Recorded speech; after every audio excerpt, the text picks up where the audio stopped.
సర్వోన్నతుడా, సర్వశక్తిమంతుడా, దయగల మా తండ్రి దేవ, ఈ పరిశుద్ధ దినమందున తండ్రి ప్రతి ఒక్కరిని మీరు ఎక్కడ నేను భద్రపరచుకోండి దేవ. ప్రతి ఒక్కరిని సన్నిధిలో జ్ఞాపకం చేసుకున్న తండ్రి ప్రభువా, రాని బిడ్డలను దయతో క్షమించి త్వరపడి నీ సన్నిధికి వచ్చుటకు మీరు సహాయం చేయండి ప్రభువా.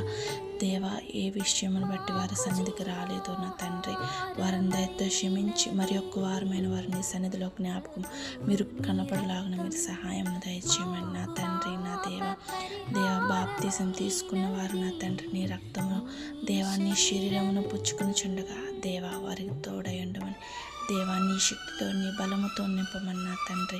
నీ కృపయు నీ కనికరమును వారి అందు ఉంచి ప్రభువా, బాప్తీసం తీసుకుని వారు నా తండ్రి వారు కూడా తీసుకున్నట్టుకు మీరు సహాయం చేయమని ప్రభువా, నీ మారు మనసు పొందిన తండ్రి నీ బాప్తీసమును పొందులాగన మీరు సహాయమును అనుగ్రహించమని ప్రభువా. మేము అనుకుంటే ఏమీ చేయలేము నా తండ్రి, సమస్త ఘనతమైన ప్రభావాన్ని నీకే ఆరోపిస్తున్నాం దేవా. నీవు సర్వశక్తిమంతుడు నా తండ్రి, అసాధ్యమంటూ ఏది లేనివాడు నా తండ్రి. మీరు సహాయమును దయచేయమని నీ కృపయు నీ కనికరము నీ బిడ్డలు అంది ఎల్లప్పుడూ ఇలాగనే ఉంచమని నన్ను ఆశీర్వదించు దేవా. నీ బిడ్డలందరినీ ఆశీర్వదిస్తున్న దేవా ప్రతి ఒక్కరిని మీరు జ్ఞాపకం చేసుకోమని పేరు పేరున తండ్రి కుమార పరిశుద్ధాత్మ తండ్రి ఆమేన్.